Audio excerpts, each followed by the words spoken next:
গণিত টাইপভিত্তিক 4 নম্বর ক্লাসে আজকে আমরা হচ্ছে শতকরা পড়ব।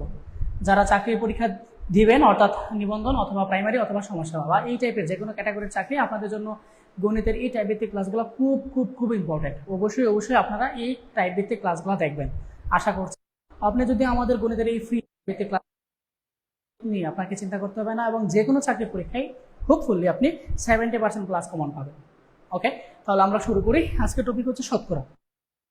শুরু করার আগে আপনাদের আরেকটা কথা বলতে চাই, যাদের চাকরি লাগবেই অর্থাৎ নিবন্ধন অথবা প্রাইমারি অথবা সমাজসেবা টার্গেট করে রাখছেন, আপনাদের জন্য আমাদের একটা সুপার সাজেশন আছে। সাজেশনে বাংলা, ইংরেজি, সাধারণ জ্ঞান এবং হচ্ছে গণিত সুন্দর সব ব্যাখ্যা করে গুছিয়ে দিয়ে দেওয়া আছে। আশা করছি আপনি যদি আমাদের সাজেশনটা ভালোভাবে কভার করতে পারেন, ইনশাআল্লাহ 70% প্লাস কমন পাবেন আমাদের সুপার শর্ট সাজেশন থেকে। নেওয়ার নিয়ম হচ্ছে আমাদের ফেসবুক পেজে SMS করে বলবেন যে আমি নিবন্ধনের অথবা প্রাইমারির অথবা হচ্ছে সাজেশনটা নিতে সাথে আমাদের সাপোর্টিভ আপনাকে সাজেশনটা দিয়ে দিবে। সাজেশন ফি 100 টাকা, আমরা কিন্তু PDF ফাইল দিচ্ছি। ঠিক আছে, ওকে, দেখেন শুরু করি। এই যে এই টাইপের শতকরার ম্যাথগুলো কিন্তু প্রাইমারিতে প্রচুর রিপিট হয়, নিবন্ধন এগুলো ভালো করবেন। আমরা যদিও হচ্ছে এই টাইপের শতকরা ম্যাথ প্রাইমারিতে পড়ে আসছে, আমরা ভুলে গেছি, তবে আজকে আমরা আবার নতুন করে একেবারে বেসিক থেকে দেখব। 0.2 এর 20% কত? কত এর 0.2? আমরা ছোট সময় একটা টার্ম শিখেছিলাম পঞ্চম শ্রেণীতে থাকতে, এর মানে হচ্ছে গুণ, তাই না? রাইট, এর মানে কি? গুণ। তাহলে 0.2 এর 20% মানে কি? 0.2 এর 20% হচ্ছে আমাদের আনসার, তাই না বলেন? তাই না বলেন? 0.2 20% মানে কত? 20% মানে হচ্ছে 20/100। আচ্ছা, 0.2 কে যদি আমরা ফ্র্যাকশন আকার ছাড়া যদি আমরা হচ্ছে ভগ্নাংশ আকারে লিখি, তাহলে কত লেখা যায় বলেন তো? আমরা জানি দশমিকের পরে যে হচ্ছে মেইন নাম্বারটা, মূল নাম্বারটা আমরা লিখব, তারপরে দশমিকের জন্য একটা 1 দিব, আর তারপরে যে কয়টা ঘর থাকবো ততটা শূন্য দিব। দশমিকের পরে একটা ঘর ছিল, এজন্য আমি শূন্য একটা দিয়েছি। অর্থাৎ আমি 0.2 কে লিখতে পারি কত? 2/10। 0.2 কে লিখতে পারি হচ্ছে 2/10। সেম যদি আমি আপনাকে প্রশ্ন করি যে 0.006 এটা সমান কত লেখা যাবে? এটা সমান লেখা যাবে হচ্ছে যে মেইন নাম্বারটা আছে, মেইন নাম্বারটা লিখে দশমিকের জন্য একটা 1, তারপরে যে 3টা আছে শূন্য দিয়ে। আপনি যদি এটা আমরা বুঝতে পারেন তাহলে এটা বোঝা যাবে। ওকে, এবার এটাকে ক্যালকুলেট করলে যত আসবে তত অ্যান্সার হবে। কত আসবে? 10 দোকানে 20, 50, 2/50 মানে কত? 1/25, 1/0.0, এটাই অ্যান্সার। ঠিক আছে, এই তো আনসার চলে আসছে। বলছে, দেখেন কি বলছে, 24 সংখ্যাটি কোন সংখ্যার 32% এর সমান? এই টাইপের প্রচুর রিপিট হয়, প্রাইমারি বলেন এবং নিবন্ধন বলেন বা BCS বলেন, প্রচুর রিপিট হয়। বলছে 24 সংখ্যাটি কোন সংখ্যার 32%? এটা আপনি দুই ভাবে করতে পারেন। একটা হচ্ছে অপশন টেস্ট করে, আপনি ধরে নিলেন প্রথম যে 60, তাহলে আপনাকে 60 দিয়ে অপশন চেক করতে হবে যে 60 এর 32% 24 আসে কিনা। এটা একটা মেথড, এভাবে প্রত্যেকটা অপশন চেক করা। আর হচ্ছে আপনি এখানে ধরে নেওয়া যে এক সংখ্যার, আমাকে বলছে 24 সংখ্যাটি কোন সংখ্যার 32%। আমি ধরে নিলাম 24 সংখ্যাটি এক সংখ্যার 32%। তাহলে আমি বলতে পারি না যে x এর 32% সমান হচ্ছে 24? বলেন তো, যেহেতু আমাকে বলছে 24 সংখ্যাটি কোন সংখ্যার 32%, আমি ধরে নিলাম x সংখ্যার 32% 24, তাহলে আমি বলতে পারি x এর 32% হচ্ছে 24। ফাইন, এবার ক্যালকুলেট করে ফেলি আমি। আমরা জানি এর মানে হচ্ছে গুণ, 32% সমান লেখা যায় 32/100 ইকুয়াল 24, বা ইকুয়াল লেখা যায় কত? 24 ইন্টু 100/32। এবার এটাকে ক্যালকুলেট করেন, যত আসবে ততই আনসার। পারবেন না কাটাকুটি করতে? শতকরা কত? খুবই সিম্পল, বুঝতে পারলে। দেখেন 30 টাকা 75 টাকার শতকরা কত, মানে 75 এর কত পার্সেন্ট 30 টাকা হবে? এটাও সেম, আপনি অপশন টেস্ট করে করতে পারেন, ধরেও করতে পারেন। ধরে নেন যে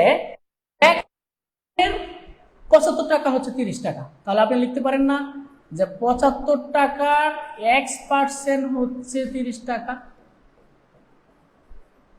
আপনার এখানে ক্রস কেটে দেন, লিখেন ইয়ার, যে 75-এর x% হচ্ছে 30 টাকা বলা যায় না? আমাকে বলছে 75 টাকার কত পার্সেন্ট 30 টাকা, আমি ধরে নিই 30 টাকা। তাহলে এবার এখান থেকে ক্যালকুলেট করে ফেললাম, দেখেন তো কত আসে। 75 x% মানে হচ্ছে x/100 হচ্ছে 30, x/100 সমান কত লেখা যাবে? লেখা যাবে হচ্ছে 75। তাহলে x সমান কত লেখা যাবে? 30/75। এবার এটাকে কাটাকাটি করবেন, যত আসবে তত আনসার, তত পার্সেন্ট হবে আনসার। ঠিক আছে, যে 75 টাকার তত পার্সেন্ট হচ্ছে 30 টাকা। বুঝছেন? এই টাইপের ম্যাথগুলো আপনাকে বুঝে বুঝে, এটার কোনো নিয়ম নেই। প্লাস হচ্ছে যে এখান থেকে যে আপনি মুখস্থ করবেন, মুখস্থটাও মনে থাকবে না, আপনাকে হচ্ছে এভাবে বুঝতে চাইছে, তাহলে উত্তর করে ফেলতে পারবেন। বলছে কোন সংখ্যার 40% এর সাথে 42 যোগ করলে যোগ ওই সংখ্যাটি হবে। এখন আমাকে বলছে সংখ্যাটা কত। দেখেন বলছে কোন সংখ্যার, আমি ধরে নিলাম যে x সংখ্যা, x এর 40% এর সাথে আমি যদি 42 যোগ করি তাহলে যোগফলটা ওই সংখ্যাটাই হবে। তাহলে সাথে এই কথার সাথে আপনি লিখে ফেলেন তো, যে x এর 40% এর সাথে আমি যদি 42 যোগ করি তাহলে যোগফল হবে, যোগফল ওই সংখ্যাটাই হবে। ওই সংখ্যাটা মানে কত? x। লেখার সাথে এটা মিল আছে না? x এর 40% এর সাথে যদি 42 যোগ করি তাহলে আমার ওই সংখ্যাটাই হবে। এবার আমাকে বলছে সংখ্যাটা কত, মানে x এর মানটা বের করতে হবে। তাহলে দেখেন তো x এর মান কত আসে। এখানে কত হবে? 40/100 প্লাস 42 ইকুয়াল হচ্ছে x। এখানে কত লেখা যাবে? 40x/100 প্লাস x এই পাশে চলে আসলে মাইনাস x, প্লাস 42 এই পাশে চলে আসলে মাইনাস 42। লসাগু করেন, কত আসবে? 40x মাইনাস 100x ইকুয়াল হচ্ছে মাইনাস 42। 40 থেকে 100 চলে 60, ওই পক্ষ থেকে মাইনাস মাইনাস কেটে দেন, তাহলে কত থাকবে দেখেন তো। তাহলে লেখা যাবে হচ্ছে 100 ইকুয়াল হচ্ছে 42। তাহলে x ইকুয়াল কত লেখা যাবে? 42 ডিভাইডেড বাই হচ্ছে 100/। এবার এটাকে কাটাকাটি করবেন, যত আসবে ততই আনসার। ঠিক আছে, এই তো। নেক্সট বলছে 60 জন ছাত্রের মধ্যে 42 জন ফেল করলে পাশের হার কত? একটু ভালো করে দেখেন, এটার জন্য কি আপনার ম্যাথে জাহাজ হইতে হবে? বলছে 60 জন ছাত্রের মধ্যে 42 জন ফেল করছে, আমার কাছে জানতে পাশের হারটা কত, তাই না? আপনি প্রথমে ফেলের হার বের করেন। 60 জন ছাত্রের মধ্যে ফেল করছে কতজন? 42 জন। 60 জনের মধ্যে ফেল করছে 42 জন, তাহলে এক জনের কত ফেল করছে? 42/60। তাহলে 100 জনের মধ্যে কতজন ফেল করছে, যেহেতু আমাকে শতকরা বের করতে হবে, তাই না? এটা কি? এটা হচ্ছে ফেল। এটা কি বের করছি? এটা বের করছি ফেলের হার। ফেলের হার কত আসবে? 0 0 কাটা 6 7 42, 7 10 কত হবে? 70। তার মানে এটা ফেলের হার কত আসছে? 70% হচ্ছে আমার ফেলের হার। ফেলের হার যদি 70% হয়, পাশের হার কত হবে? পাশের হার হবে হচ্ছে 30%, তাই না? বলেন, পরীক্ষায় বুঝবেন কি চাইছে। এখানে কি চাইছে? পাশের হার চাইছে। বলতো ফেলের হার, তাহলে আনসার হতো 70%। 60 জনের মধ্যে ফেল করে 42 জন, 100 জনের মধ্যে ফেল করে 70%। ক্লিয়ার? নেক্সট, এটার জন্য শর্টকাট আছে, আপনি কি এটা মজার শর্টকাট দিয়ে করে ফেলতে পারবেন। প্রশ্নটা পড়েন, কোন পরীক্ষায় পরীক্ষার্থীর 80% গণিতে এবং 70 উভয় বিষয়ে, মানে বাংলা এবং গণিতে পাস করছে 60%। এবার আমার কাছে জানতে চাইছে উভয় বিষয়ে শতকরা কতজন ফেল করবে। তো আমার কাছে ফেলের হার বের করতে হবে। প্রথমে পাশের হার বের করবো। আমি যদি পাশের হার বের করতে পারি তাহলে ফেলের হার বের করে ফেলতে পারবো। পাশের হার বের করার একটা সুন্দর সূত্র। সূত্রটা কি জানেন? সূত্রটা হচ্ছে বিষয়ভিত্তিক যে পাশের হার আছে, যেমন এখানে পাস করছে 80% আর বাংলায় পাস করছে কত? 70%।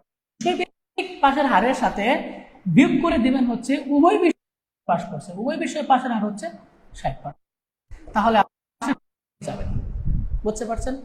বিষয়ভিত্তিক যোগ করবেন, তার সাথে উভয় বিষয়টা বিয়োগ করে দেবেন, যেটা পাবেন এটা হচ্ছে পাশের হার। ঠিক আছে, তাহলে পাশের হার কত আসছে? 90।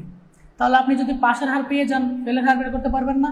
ফেলের হার কেমনে বের করবেন? 100 - 90%, মানে 10% হচ্ছে আমার ফেলের হার, তাই না? এটা হচ্ছে আমার ফেলের হার, এটা হচ্ছে আমার পাশের হার, তাই না? এটা কি? এটা হচ্ছে পাশের হার,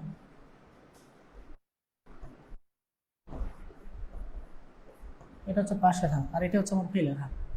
বুঝতে পারছেন? আশা করছি বুঝতে পারছেন। এগুলো হচ্ছে সুদ কষার অঙ্ক। সুদ কষা আজকে ক্লাসে দেখবো। আশা করি শতকরা ক্লাসটা ভালো করে এনজয় করছেন। এবং আমি আপনাকে রিকোয়েস্ট করবো, যদি আপনি চাকরি প্রত্যাশী হয়ে থাকেন, আমার যে গণিতের টাইপ ভিত্তিক ফ্রি ক্লাসগুলো আছে এটা মাস্ট মাস্ট মাস্ট দেখবেন। আর যদি আপনি আমাদের সুপার শর্ট সাজেশনটা নিতে চান, সাজেশনটা শুধু আমাদের গণিতের উপরে না, সাথে বাংলা, ইংরেজি, সাধারণ জ্ঞান সব থাকবে, উত্তর সহ, ব্যাখ্যা সহ সুন্দর করে গুছিয়ে দেওয়া আছে। এবং সাজেশনটা খুবই শর্ট। আশা করছি যে চাকরি পরীক্ষায় আমাদের এই শর্ট সাজেশন থেকে 70% পাস আপনারা কমন পাবেন।